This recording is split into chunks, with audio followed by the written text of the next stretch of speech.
그들의 분향이 거의 끝난 듯하였을 때 에헴 하고 얼굴이 시뻘건 서참이도 한마디 없을 수 없다는 듯이 나섰다. 향을 한 움큼이나 집어넣어 연기가 시커멓게 올려 솟더니 불이 일어났다. 후 불어 불을 끄고 수염을 한 번 쓰다듬고 절을 했다. 그리고 다시 하더니 조사를 하였다. 나 서참일세 알겠나? 자네 참 호살세 호사야. 잘 죽었느니 자네 살았으면 이만 호살 해보겠나? 인전 안경다리 고칠 걱정도 없고 아무튼지 하는데 박희환 영감이 들어서더니 이 사람 취했네 그려 하며 서참이를 밀어냈다. 박희환 영감도 가슴이 답답하였다. 분향을 하고 무슨 소리를 한마디 했으면 속이 후련히 트일 것 같아서 잠깐 멈칫하고 서 있어 보았으나 하고 울음이 먼저 터져 그만 나오고 말았다. 서참이와 박희환 영감도 묘지까지 나갈 작정이었으나 거기 모인 사람들이 하나도 마음에 들지 않아 도로 술집으로 내려오고 말았다. 안녕하세요. 달고나입니다. 오늘은 이태준의 단편소설 복덕방을 달고나네 집에서 추석 전을 부치며 읽어보려고 합니다. 달고나네는 제사나 차례를 지내지 않습니다. 대신 가족들이 좋아하는 전을 조금 부쳐서 먹습니다. 소설 속 배경이 추석 무렵이라 전 부치는 영상을 조금 찍어서 올려보았습니다. 소설 복덕방은 추석 즈음의 풍경에서 시작합니다. 추석은 한 해 중 가장 풍성한 시기잖아요. 그런데 주인공 안초씨는 추석이라고 해봐야 빈대떡 하나 먹기 어려울 정도로 사정이 어렵습니다. 딸이 유명한 무용수이지만 아버지 안초씨에게 그닥 호의적이지 않습니다. 안초씨는 예전에 잘 나갈 때 돈도 많이 벌었지만 사업을 하는 족족 다 망했어요. 언젠간 재기할 기회를 엿보죠. 그러던 중 함께 복덕방에서 소일하던 박희환 영감에게 개발지의 소식을 듣고 딸에게 투자 제의를 했는데 아버지 말에 귀도 기울이지 않던 딸이 웬일인지 무용연구소를 저당 잡혀 거금을 투자합니다. 하지만 박희환 영감도 속아서 소개해준 것일 뿐 사기꾼에게 속아 땅을 샀던 거였어요. 1년이 지나 또다시 추석이 되었지만 풍성한 추석은커녕 안초씨에게 추석은 지옥이었겠죠. 1930년대를 배경으로 한 소설이지만 지금도 서민들은 사기꾼들에게 속아 전 재산을 날리는 일들이 너무 많습니다. 그러면 소설 복덕방을 읽으며 서민을 울리는 사기꾼들이 세상에서 없어졌으면 하는 마음으로 들어보실까요?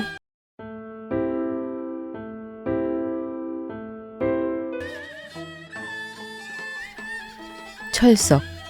앞집 한 장 밑에서 물 내버리는 소리가 났다. 주먹구구에 골독했던 안초씨에게는 놀랄만한 폭음이었던지 다리 부러진 돋보기 너머로 뚝 모이를 쪼으려는 달개 눈을 해가지고 수쳇구멍을 내다본다. 뿌연 뜨물에 휩쓸려 나오는 것이 여러 가지다.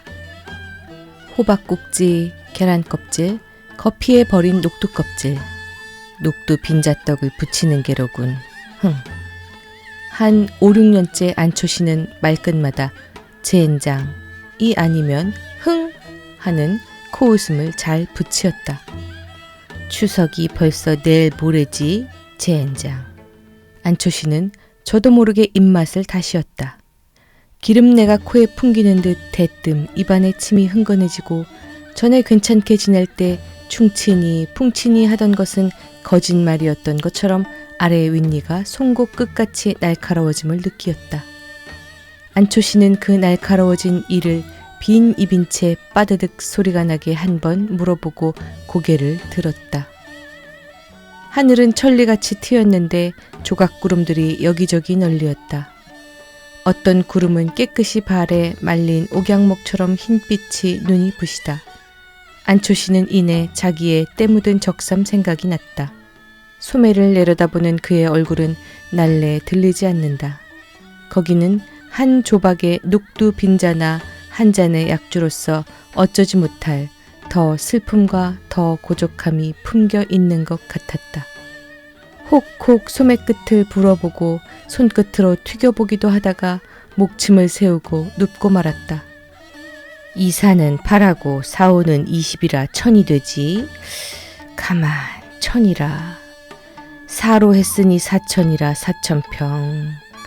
매 평에 아주 줄여잡아 5환씩만 하게 돼도 4완 75전씩이 남으니 그럼 사사는 16 1만 6천환 하고. 안초시가 다시 주먹구구를 거듭해서 얻어낸 총액이 1만 9천원.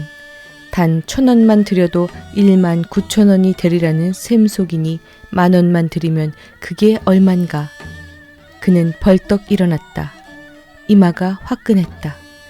도사렸던 무릎을 얼른 고추 세우고 뒤나 보려는 사람처럼 쪼그렸다.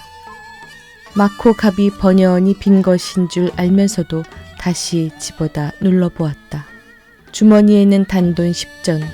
그도 안경다리를 고친다고 벌써 3번째인가 4번째 딸에게서 40~50전씩 얻어가지고는 번번이 담뱃값으로 다 내어 보내고 말던 최후의 10전.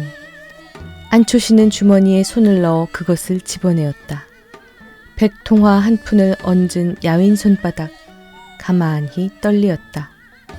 서참이의 투박한 손을 생각하면 너무나 얇고 잔망스러운 손이거니 하였다. 그러나 이따금 술잔은 얻어먹고 이렇게 내 방처럼 그의 복덕방에서 잠까지 빌려 자건만 한 번도 집 거간이나 해먹는 서참이의 생활이 부럽지는 않았다. 그래도 언제든지 한 번쯤은 무슨 수가 생기어 다시 한번 내 집을 쓰게 되고 내 밥을 먹게 되고 내 힘과 내 낯으로 다시 한번 세상에 부딪혀 보려니 믿어졌다.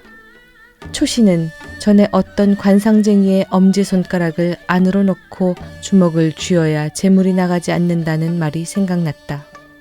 늘 그렇게 쥐노라고는 했지만 문득 생각이나 내려다 볼 때는 을의 엄지손가락이 얄밉도록 밖으로만 쥐어져 있었다.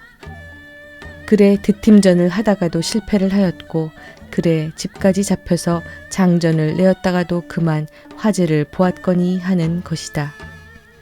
이놈의 엄지손가락아 안으로 좀 들어가 젠장 하고 연습삼아 엄지손가락을 먼저 안으로 넣고 아프도록 두 주먹을 꽉 쥐어 보았다. 그리고 당장 내어보낼 돈이면서도 그 10전짜리를 그렇게 쥔 주먹에 단단히 넣고 담배가게로 나갔다. 이 복덕방에는 흔히 세 늙은이가 모이었다. 언제 누가 와 집 보러 가잘지 몰라 늘 갓을 쓰고 앉아서 행기를 잘 내다보는 얼굴 붉고 눈방울 큰 노인은 주인 서참의다. 참의로 다니다가 합병 후에는 5해를 놀면서 시기를 엿보았으나 별수가 없을 것 같아서 이럭저럭 심심파적으로 갖게 된 것이 이 가옥 중개업이었다.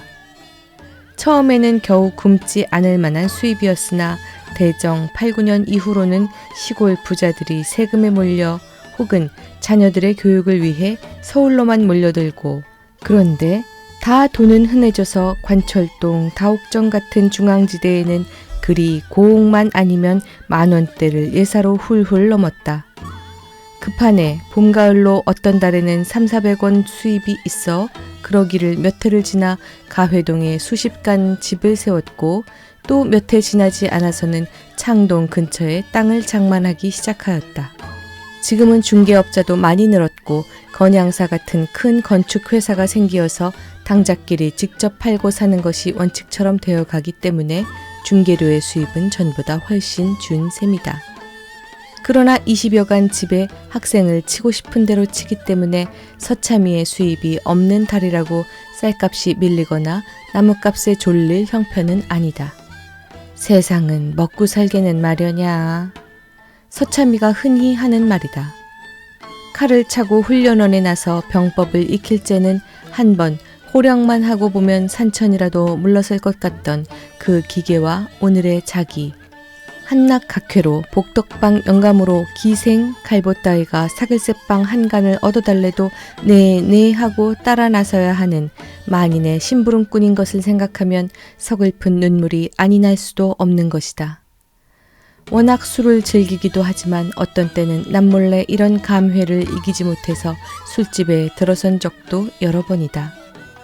그러나 호반들의 기계란 흔히 혈기에서 나오는 것이기 때문인지 몸에서 혈기가 줄어듦에 따라 그런 감회를 일으킴조차 요즘은 적어지고 말았다.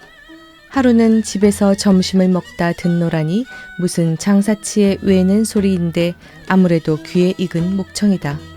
자세히 귀를 기울이니 점점 가까이 오는 소린데 제법 무엇을 사라는 소리가 아니라 유리병이나 간장통 팔겄소 하는 소리이다. 그런데 그 목청이 보면 꼭 알 사람 같아 일어서 마루 들창으로 내어다 보니 이번에는 가만히나 신문 잡지나 팔겄소 하면서 가만히 두어 개를 쥐고 한 손에는 저울을 들고 중노인이나 된 사나이가 지나가는데 아는 사람은 확실히 아는 사람이다. 그러나 그를 어디서 알았으며 성명이 무엇이며 애초에는 무엇을 하던 사람인지가 감감해지고 말았다. 오라, 그렇군. 분명 저런 하고 그는 한참 만에 고개를 끄덕이었다. 그는 유리병과 간장통을 외는 소리가 골목 안으로 사라져갈 즈음에야 서참이는 그가 누구인 것을 깨달아낸 것이다. 동관 김참의. 나이는 자기보다 훨씬 연소하였으나 학식과 재기가 있는 데다 호령 소리가 좋아 상관에게 늘 칭찬을 받던 청년 무관이었었다. 20여 년 뒤에 들어도 갈 데 없이 그 목청이요 그 모습이었다. 전날의 그를 생각하고 오늘의 그를 보니 저기 감개에 사무치어 밥숟가락을 멈추고 냉수만 거듭 마시었다. 그러나 전에 혈기 있을 때와 달라 그런 기분이 오래 가지는 않았다. 중학교 졸업반인 둘째 아들이 학교에 갔다 들어서는 것을 보고 또 싸전에서 쌀값 받으러 와 마누라가 선선히 시퍼런 지전을 내어 해낸 것을 볼 때 서참이는 이내 속으로 거저 살아야지 별 수 있나? 저렇게 개가죽을 쓰고 돌아다니는 친구도 있는데 하였을 뿐 아니라 그런 절박한 친구에다 대면 자기는 얼마나 훌륭한 지체냐 하는 자존심도 없지 않았다.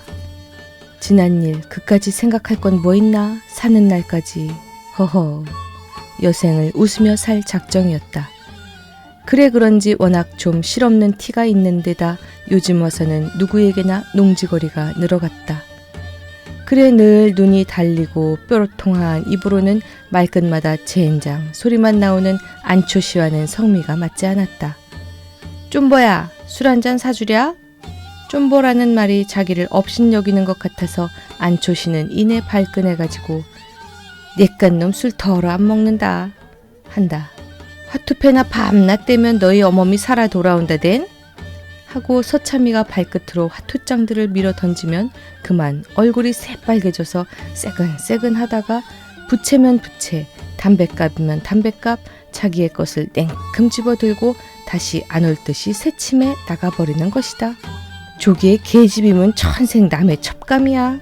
하고 서참이는 껄껄 웃어버리나 안초씨는 이렇게 돼서 올라가면 한 이틀씩 보이지 않았다. 한 번은 안초씨의 딸의 무용회 날 밤이었다. 안경화라고 한동안 토월회에도 다니다가 대판에 가 있느니 동경에 가 있느니 하더니 5, 6년 뒤에 무용가로 이름을 날리며 서울에 나타났다. 바로 제1회 공연날 밤이었다.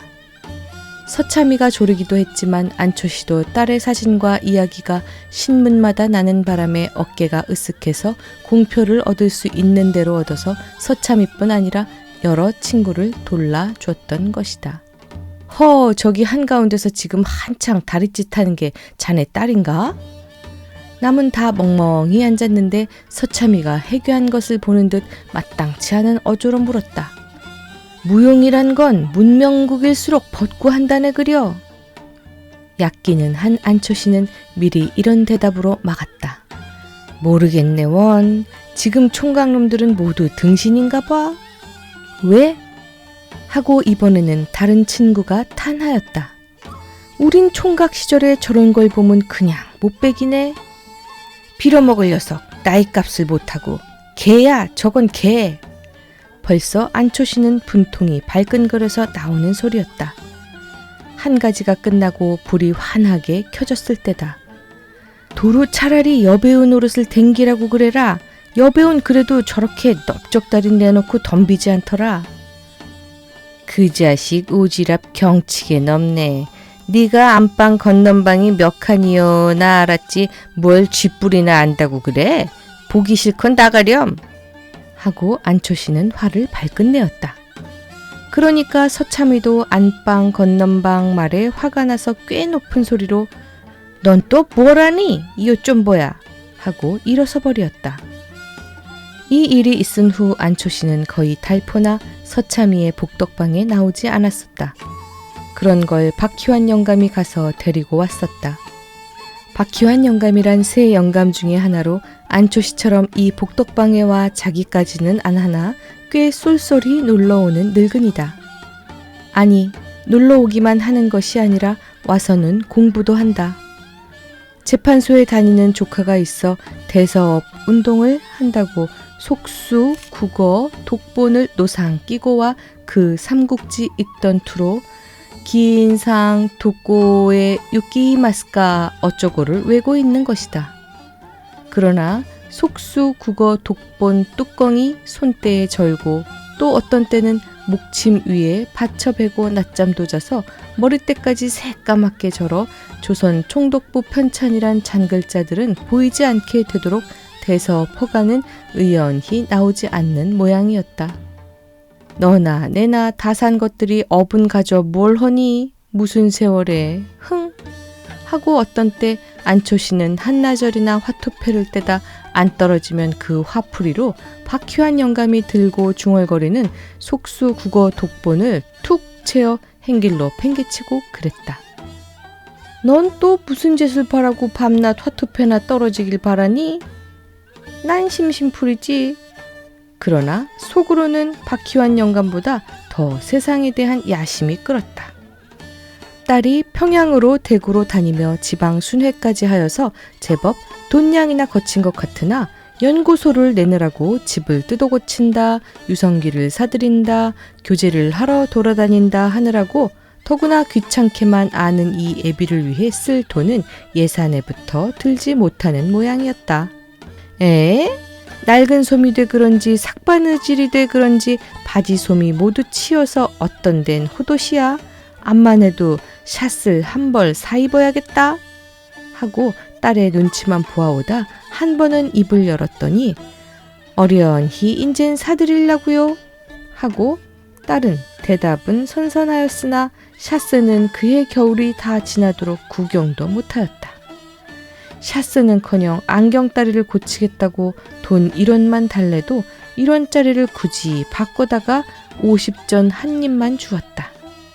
안경은 돈을 좀 주무르던 시절에 장만한 것이라 태만 5, 6원 먹은 것이어서 50전만으로 그런 다리는 어림도 없었다. 50전짜리 다리도 있지만 살 바에는 조촐한 것을 택하던 초씨의 성미라 더구나 면상에서 짝짝이로 드러나는 것을 사기가 싫었다. 차라리 종이 노끈인 채 쓰기로 하고 50전은 담뱃값으로 나가고 말았다. 왜 안경다리는 안 고치셨어요? 딸이 그날 저녁으로 물었다. 초씨는 말은 하지 않았다. 딸은 며칠 뒤에 또 50전을 주었다. 그러면서 어떻게 들으라고 하는 소린지 아버지 보험료만 해도 한 달에 3원 80전씩 나가요 하였다. 보험료나 타먹게 어서 죽어달라는 소리로도 들렸다. 그게 내게 상관이 있니? 아버지 위에 들었지 누구 위에 들었게요 그럼. 초씨는 정말 날 위해 하는 검은 살아서 한 푼이라도 다오. 죽은 뒤에 내가 알게 뭐냐 소리가 나오는 것을 억지로 참았다. 50전이면 왜 안경다리를 못 고치세요? 초씨는 설명하지 않았다. 지금 아버지가 좋고 낮은 걸 가리실 처지야요? 그러나 50전은 또 막호값으로 다 나갔다. 이러기를 아마 서너 번째다. 자식도 소용없어. 더구나 딸 자식.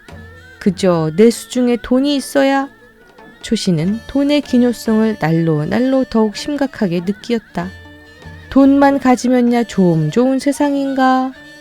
심심해서 운동 삼아 좀 나다녀 보면 거리마다 짓느니 고층 건축들이요, 동네마다 느느니 그림 같은 문화주택들이다.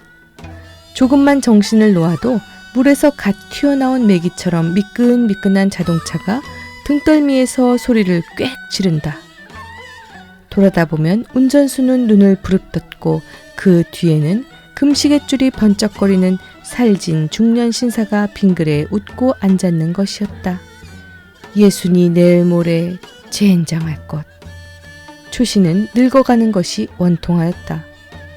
어떻게 해서나 더 늙기 전에 적게 돈 10,000원이라도 붙들어 가지고 내 손으로 다시 한번 이 세상과 교섭해 보고 싶었다. 지금 이 꼴로서야 문화주택이 암만 서기로 내게 무슨 상관이며 자동차 비행기가 개미떼나 파리떼처럼 퍼지기로 나와 무슨 인연이 있는 것이냐. 세상과 자기와는 자기 손에서 돈이 떨어진 그 즉시로 인연이 끊어진 것이라 생각되었다. 그러면 송장이나 다름없지 뭔가. 초씨는 이런 질문을 자신에게 던지는 지가 이미 오래였다. 무슨 수가 없을까? 또 무슨 그루터기가 있어야 비비지. 그러다가도 그래도 돈량이나 엎질러 본 녀석이 벌기도 하는 게지 하고 그야말로 무슨 그루터기만 만나면 꼭 벌기는 할 자신이었다. 그러다가 박효한 영감에게서 들은 말이었다. 관변에 있는 모 유력자를 통해 비밀리에 나온 말인데 황해연안에 제2의 나진이 생긴다는 말이었다. 지금은 관청에서만 알 뿐이나 축항 용지는 비밀리에 매수되었으므로 불원하여 당국자로부터 공표가 있으리라는 것이다. 그럼 거기가 황무지인가? 전답들인가? 초씨는 눈이 뻘게 물었다.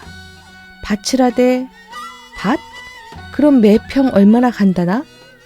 좀 올랐대. 관청에서 사는 바람에 아무리 시골 사람들이기로 그만 눈치 없겠나? 그래도 무슨 일로 관청서 사는진 모르거든. 그래? 그래. 그리 오르진 않았대. 아마 평당 25~6전씩이면 살 수 있다나 보대. 그러니 화중지병이지 뭘 허나 우리가. 초씨는 관자놀이가 욱신거렸다. 정말이기만 하면 한 시각이라도 먼저 덤비는 놈이 더 먹는 판이다. 나진도 5~6전 하던 땅이 한 번 개항된다는 소문이 나자 당년으로 5~6전에 100배 이상이 올랐고 3~4년 뒤에는 땅 나름이지만 어떤 요지는 1000배 이상이 오른 데가 많다. 다 산나이에 오래 끌 건 뭐 있나. 당년으로 넘겨도 최소한도 5한씩이야 무료할 테지. 혼자 생각한 초씨는 대관절 어디란 말이야 거기가? 하고 나앉으며 물었다. 그걸 낸들 아나? 그럼? 그 모씨라는 이만 알지. 그리게 날더러 단 10,000원이라도 자본을 운동하면 자기는 거기서도 어디가 요지라는 걸 설계도를 복사해낸 사람이니까 그 요지만 산단 말이지. 그리고 많이도 바라지 않어. 비용 죄다 제치고 순이익에 2할만 달라는 거야. 그럴 테지. 누가 그런 자국을 일러주고 구경만 하자겠나. 2할이라 2할. 초씨는 생각할수록 이것이 훌륭한 그 무슨 구루터기가 될 것 같았다. 나진의 설레도 있거니와 박효한 영감 말이 만주국이 되는 바람에 중국과의 관계가 미묘해지므로 황해연안에도 을에 나진과 같은 사명을 갖는 큰 항구가 필요할 것은 우리 상식으로도 추측할 바이라 하였다. 초씨의 상식에도 그것은 믿을 수 있었다. 오늘은 오래간만에 피존을 사서 거기서 아주 한 대를 피워 물고 나왔다. 어째 박효한 영감이 종일 보이지 않는다. 다른 데로 자금 운동을 다니나 보다 하였다. 서참이는 점심 전에 나간 사람이 어디서 흥정이 한자리에 떨어지느라고인지 아직 돌아오지 않는다. 안초씨는 미닫이틀 위에서 낡은 화투를 꺼내었다. 허, 이거 봐라. 여간에선 잘 떨어지지 않던 거북패가 단번에 뚝 떨어진다. 누가 옆에 있어 좀 보아줬으면 싶었다. 아무래도 이게 심상치 않어. 이게 재수가 티나 보다. 초씨는 반도 타지 않은 담배를 행길로 내어 던졌다. 출출하던 판에 담배만 몇 대를 피고 나니 목이 컬컬해진다. 앞집 수채에는 뜨물에 떠내려가다 막힌 녹두껍질이 그저 누렇게 보인다. 오냐, 내년 추석엔. 초씨는 이날 저녁에 박희환 영감에게서 들은 이야기를 딸에게 하였다. 실패는 했을지라도 그래도 10수년을 상업계에서 논 안초씨라 출자를 권유하는 수장만은 딸이 듣기에도 딴 사람인 듯 놀라웠다. 딸은 즉석에서는 가부를 말하지 않았으나 그의 머릿속에서도 이내 잊혀지지는 않았던지 다음날 아침에는 딸 편이 먼저 이 이야기를 다시 꺼내었고 초씨가 박희환 영감에게 묻던 이상으로 시시콜콜이 케어물었다.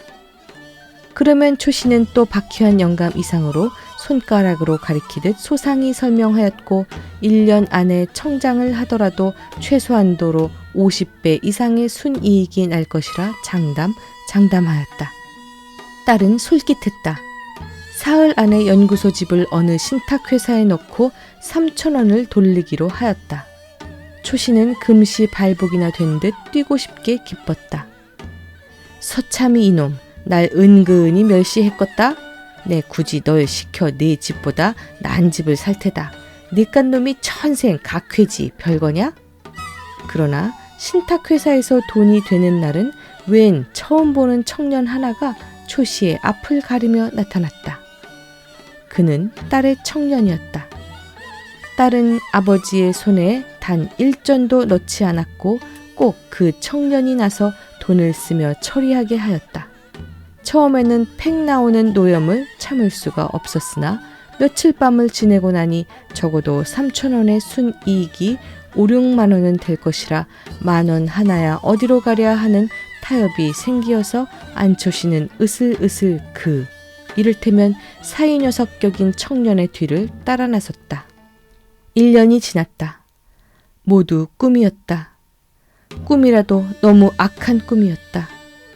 3,000원어치 땅을 사놓고 날마다 신문을 훑어보며 수소문을 하여도 거기는 축항이 된단 말이 신문에도 소문에도 나지 않았다. 용당포와 타사도에는 땅값이 30배가 올랐으니 50배가 올랐으니 하고 졸부들이 생겼다는 소문이 있어도 여기는 감감소식일 뿐 아니라 나중에 역시 이것도 박희환 영감을 통해 알고 보니 그 관변 모씨에게 박희환 영감부터 수가 떨어진 것이었다. 축항 후보지로 측량까지 하기는 하였으나 무슨 결점으로인지 중지되고 마는 바람에 너무 기민하게 거기다 땅을 샀던 그 모씨가 그 땅 처치에 곤란하여 꾸민 연극이었다. 돈을 쓸 때는 1원짜리 한 장 만져도 못 받지만 벼락은 초씨에게 떨어졌다. 서너 끼씩 굶어도 밥 먹을 정신이 나지도 않았거니와 밥을 먹으러 들어갈 수도 없었다. 재물이란 친자간의 의리도 배추 밑 돌이듯 하는 건가? 탄식할 뿐이었다. 밥보다는 술과 담배가 그리웠다. 물론 안경다리는 그저 목코치였다. 그러나 이제는 50전짜리는커녕 단 10전짜리도 얻어볼 길이 없다. 추석 가까운 날씨는 해마다의 그때와 같이 맑았다. 하늘은 천리같이 트였는데 조각구름들이 여기저기 널리었다. 어떤 구름은 깨끗이 발에 말린 옥양목처럼 흰빛이 눈이 부시다. 안초씨는 이번에도 자기의 때 묻은 적삼 생각이 났다. 그러나 이번에는 소매 끝을 불거나 떨지는 않았다. 고요히 흘러내리는 눈물을 그 더러운 소매로 닦았을 뿐이다. 여름이 극성스럽게 덥더니 추위도 그럴 징조인지 예년보다 무서리가 일찍 내리었다. 서참이가 늘 지나다니는 식은 관사에는 울타리가 넘게 피었던 코스모스들이 끓는 물에 데쳐낸 것처럼 시커멓게 물어놓고 말았다. 차미는 머리가 띵하였다. 요즘 와서 울기 잘하는 안초 씨를 한번 위로해주려 어쩌녁에는 데리고 나와 청요리집으로 추어탕집으로 새로 2점을 치도록 돌아다닌 때문 같았다. 조반이라고 몇 술 뜨기는 했으나 혀도 그냥 뻑뻑하다. 안초 씨도 그럴 것이니까 해는 벌써 오정때지만 끌고 나와 해장술이나 먹으리라 하고 부지런히 내려와 보니 웬일인지 복덕방이라고 쓴 배발이 아직 내어 걸리지 않았다. 아, 이 사람 봐. 어느 땐 줄 알고 코만 고누? 그러나 코 고는 소리는 들리지 않았다. 미닫이를 밀어젖힌 서참이는 정신이 번쩍 났다. 안초 씨의 입에는 피, 얼굴은 잿빛이다. 방 안은 움속처럼 음습한 바람이 휙 끼친다. 아니, 참이는 우선 미닫이를 닫고 눈을 비비고 초씨를 들여다 보았다. 안초 씨는 벌써 아니요, 안초 씨의 시체일 뿐 둘러보니 무슨 약병인 듯한 것 하나가 굴러져 있다. 참이는 한참 만에야 이 일이 슬픈 일인 것을 깨달았다.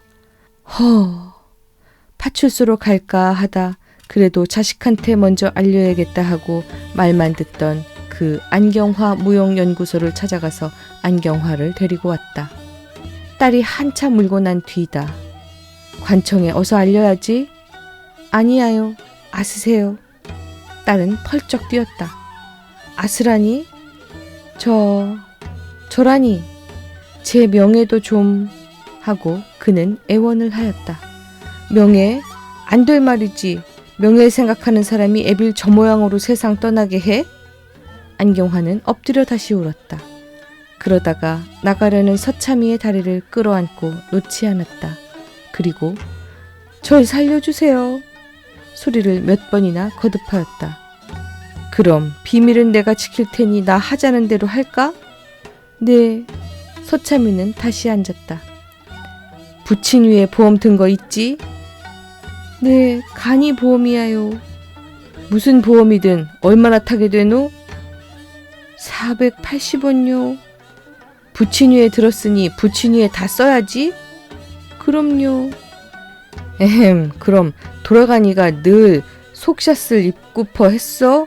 상등 털샷스를 사다 입히고 그 위에 진견으로 수의 일습 구색 맞춰 짓게 하고 선산이 있나 묻힐 때가? 웬걸요? 없어요. 그럼 공동묘지라도 특등지로 널찍하게 사고 장례식을 장하게 해야 말이지. 초라하게 해버리면 내가 그저 안 있을게야. 알아들어? 네. 하고 안경화는 그제야 핸드백을 열고 눈물 젖은 얼굴을 닦았다. 안초 씨의 소위 연결식이 그 딸의 연구소 마당에서 열리었다. 서참이와 박효한 영감은 술이 거나하게 취해갔다. 박효한 영감이 무얼 잡혀서 가져왔다는 부의 이원을 서참이가 장례비가 넉넉하니 자네 돈 그 계집에 줄 거 없네 하고 우선 술집에 들러 거나하게 곱배기들을 한 것이다. 연결식장에는 제법 반반한 조객들이 모여들었다. 예복을 차리고 온 사람도 두엇 있었다. 모두 고인을 알아온 것이 아니요 무용과 안경화를 보아온 사람들 같았다. 그 중에는 고인의 슬픔을 알아오는 사람인지 덩달아 기분으로 우는 사람인지 울음을 삼키느라고 끼익끼익 하는 사람도 있었다. 안경화도 제법 눈이 젖어가지고 신식 상복이라나 공단 같은 새까만 양복으로 관 앞에 나와 향불을 놓고 절하였다. 그 뒤를 따라 한 20명 관 앞에 와 꾸벅거리었다. 그리고 무엇라고 짓거리고 나가는 사람도 있었다. 그들의 분향이 거의 끝난 듯하였을 때 에헴 하고 얼굴이 시뻘건 서참이도 한마디 없을 수 없다는 듯이 나섰다. 향을 한 움큼이나 집어넣어 연기가 시커멓게 올려 솟더니 불이 일어났다. 후 불어 불을 끄고 수염을 한 번 쓰다듬고 절을 했다. 그리고 다시 하더니 조사를 하였다. 나 서참일세 알겠나? 자네 참 호살세 호사야. 잘 죽었느니 자네 살았으면 이만 호살 해보겠나? 인전 안경다리 고칠 걱정도 없고 아무튼지 하는데 박희환 영감이 들어서더니 이 사람 취했네 그려 하며 서참이를 밀어냈다. 박희환 영감도 가슴이 답답하였다. 분양을 하고 무슨 소리를 한마디 했으면 속이 후련히 트일 것 같아서 잠깐 멈칫하고 서 있어 보았으나 하고 울음이 먼저 터져 그만 나오고 말았다. 서참이와 박희환 영감도 묘지까지 나갈 작정이었으나 거기 모인 사람들이 하나도 마음에 들지 않아 도로 술집으로 내려오고 말았다.